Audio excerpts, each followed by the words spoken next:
जय हिंद स्टूडेंट्स। आज हम सब कक्षा 7वीं की हिंदी सुगम भारती का पाठ 1 पढ़ेंगे, जिसमें क्या दिया है, प्रार्थना। प्रार्थना मतलब इसमें जो बच्चे हैं वह माँ से प्रार्थना कर रहे हैं। माँ कौन सी? भारत माँ भी कह सकते हैं आप उन्हें, जगत जननी माँ अम्बा भी कह सकते हैं, या अपनी माँ, क्योंकि माँ का आशीर्वाद सर्वोपरि होता है और माँ के आशीर्वाद से सब कुछ सफल होता है। तो इसमें क्या हो रहा है, बच्चे प्रार्थना कर रहे हैं माँ से कि क्या बोल रहे हैं, तन से, मन से और बुद्धि से हम सब बहुत बड़े हों।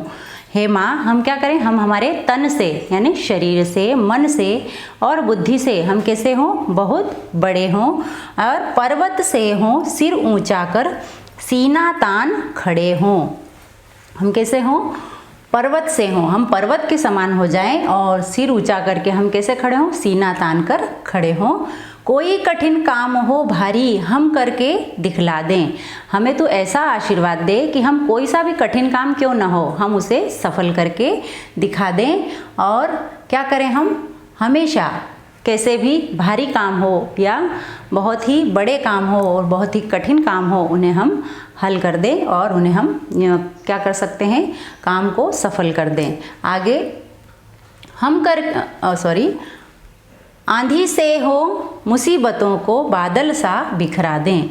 हम कैसे हो, आंधी के समान। कैसे हो बने हम, आंधी के समान। जैसे आंधी क्या करती है, जब आंधी आती है तब क्या होते हैं, यदि आकाश में बादल छाए हो तो सारे बादल क्या हो जाते हैं, बिखर जाते हैं, है ना। ऐसे ही हम भी ऐसे बने कि हम सारी मुसीबतों को भी बिखरा दें। जैसे आंधी सारे बादलों को बिखरा देती है, तो हमें ऐसा आशीर्वाद दे कि हम भी सारी मुसीबतों को बिखरा दें।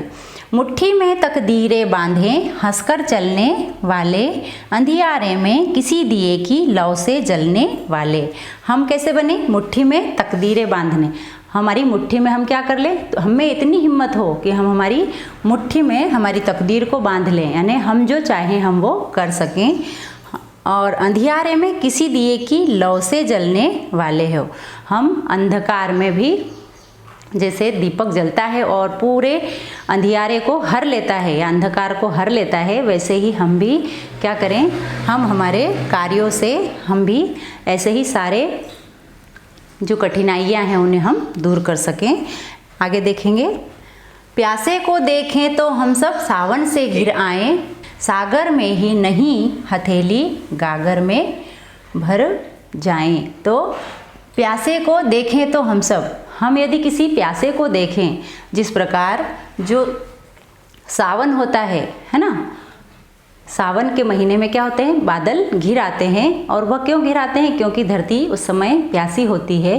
तो जिस प्रकार धरती की प्यास बुझाने को बादल घिर आते हैं सावन के महीने में, ऐसे ही हम भी किसी की परेशानियों को देखकर उसकी सहायता करने के लिए हम हमेशा तत्पर रहें। आगे आएगा, थके हुए के लिए हवा की तरह सदैव बहे हम क्या करें, जो थका हुआ इंसान हो उसके लिए जैसे पवन हमेशा चलती रहती है, सबको ठंडी हवा मिलती रहती है और सबकी सहायता होती रहती है, ऐसे हम भी हवा की तरह क्या करें, हमेशा बहते रहें, यानी हमेशा सबकी सहायता करते रहें। अपने सुख दुख को चुपचाप सहे हम। जिस प्रकार से हवा की तरह सदैव बहे हम, धरती से हों अपने सुख दुख को चुपचाप सहे हम।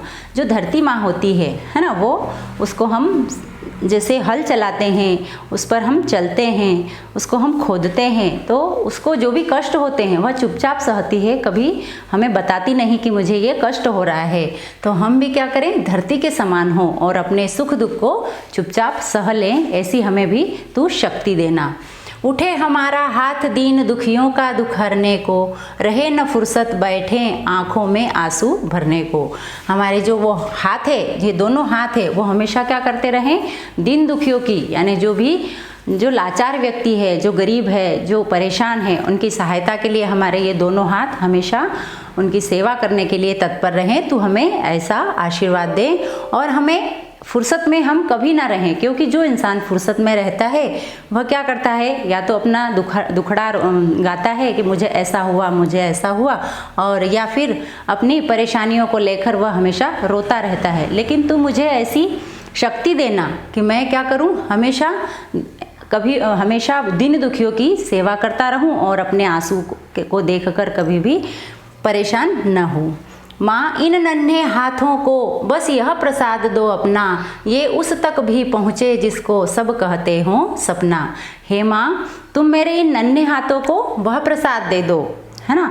हम माता से क्या प्रार्थना कर रहे हैं, जो छोटे बच्चे हैं वो बोल रहे हैं कि हे माँ तुम इन मेरे छोटे छोटे हाथों को ऐसा प्रसाद दो कि मैं उस तक भी पहुँच जाऊँ, है ना, जिसको लोग क्या कहते हैं सपना। यानी मैंने जो मेरे मन में ठान रखा है, मैंने जो स्वप्न देखा है कि मुझे ऊंचाइयों पर पहुँचना है, तो मुझे तू ऐसा आशीर्वाद दे दे कि मैं वो अपना स्वप्न भी पूरा कर सकूँ। तो ये हमारा जो पाठ था वो समाप्त हुआ। अब यहाँ पर दिए हैं शब्दार्थ। आपको क्या करना है, ये शब्दार्थ कॉपी में नोट करना है। जैसे मुसीबत, कठिनाई और संकट। मुसीबत को क्या कहते हैं, कठिनाई और संकट। भारी को बहुत बड़ा और गंभीर, आंधी से यानी आंधी के समान। ऐसे ही आपको इन सारे शब्दार्थों को क्या करना है, अपनी कॉपी में नोट करना है। उसके बाद हमें वस्तुनिष्ठ प्रश्न दिए हैं, जोड़ी बनाइए। तो पाठ के आधार पर आपको यहाँ पर कोशिश करना है जोड़ी को बनाने की। तो क्या होगा, सिर का क्या हो जाएगा, ऊंचा। सिर के साथ किसकी जोड़ी बनाएंगे हम, ऊंचा की। तो सिर ऊंचा। सीना को क्या हो जाएगा, तान। और दिया का क्या हो जाएगा, लो। और सागर का क्या हो जाएगा, गागर। ठीक है, ये हो गई जोड़ी। आगे दिए गए शब्दों में से उपयुक्त शब्द चुनकर काव्य पंक्तियां पूर्ण कीजिए। पाठ को देखकर आपको इन पंक्तियों को पूरा करना है। उसके बाद आगे आता है अति लघु उत्तरीय प्रश्न। आपको इन प्रश्नों के उत्तर समझना है और कोशिश करना है कि आप खुद लिख सकें। इसके बाद आपको विद्यालय से पीडीएफ मिलेगी, आपको उस पीडीएफ को देखकर इन्हें कॉपी में नोट करना है। पहला प्रश्न क्या है, कवि अपनी मुट्ठी में क्या बांधना चाहता है। तो पाठ में हमने जो भी पढ़ा था उसके आधार पर आप कोशिश करें और रफ में इनके आंसर लिखने के लिए आंसर लिखकर और तैयार रखें। फिर आपके पास जब पीडीएफ हो आप उसे चेक करें। तो ये प्रश्न है। फिर लघु उत्तरीय प्रश्न है, इनके उत्तर हमें कितने वाक्यों में देना है, 3 से 5 वाक्यों में। इनके उत्तर भी आप पीडीएफ से देख सकते हैं। फिर भाषा की बात आती है अब आगे। तो निम्नलिखित शब्दों के सही उच्चारण कीजिए। हमें क्या करना है, जो शब्द दिए हैं उनके हमें उच्चारण करना है। तो क्या है ये, बुद्धि, इसे क्या कहेंगे, बुद्धि। फिर क्या होगा, आंधी। आंधी के बाद क्या होगा, मुसीबत, तकदीर, लाओ और अंधियारे। ये क्या है, अंधियारे।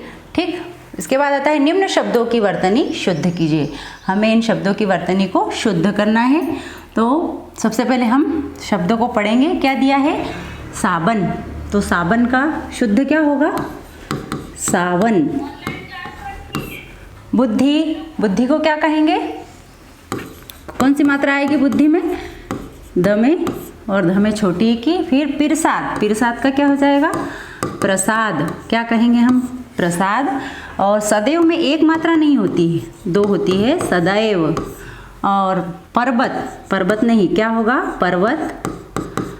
और पियासे का शुद्ध क्या होगा, प्यासे। ठीक है, ये हमने इनकी वर्तनी शुद्ध की। निम्नलिखित शब्दों के 2-2 पर्यायवाची शब्द लिखिए। आपको इनके 2-2 पर्यायवाची शब्द लिखना है। पर्वत का पर्यायवाची क्या होगा, गिरी और पहाड़। ऐसे ही सिर का क्या होगा, मस्तक और ललाट। सागर का क्या होगा, जलद और समुद्र। ऐसे ही हवा का पवन और वायु। धरती का धरा और भूमि। आँख का नयन और चक्षु। ये आपको लिखना है अपनी कॉपी में। फिर हम आगे बढ़ेंगे। निम्नलिखित शब्दों के विलोम शब्द लिखिए। अब विलोम शब्द क्या होते हैं, एक दूसरे का जो विपरीत अर्थ बताए उसे हम विलोम शब्द कहते हैं। तो ऊंचा का क्या होगा, नीचा। कठिन का सरल। अंधियारा का उजाला। सुख का दुख। बड़े का छोटा। और बिखराना का क्या हो जाएगा, समेटना। तो ये हमने क्या जाने, विलोम शब्द। आपको ये भी अपनी कॉपी में नोट करना है पीडीएफ के माध्यम से। फिर आगे है अब करने की बारी। माँ की प्रार्थना से संबंधित हिंदी, संस्कृत या अन्य भाषा के गीत याद करना है। आपको क्या करना है, आपको हिंदी या संस्कृत के जो भी कविताएं हैं वो याद करना है और अपने मम्मी पापा को सुनाना है।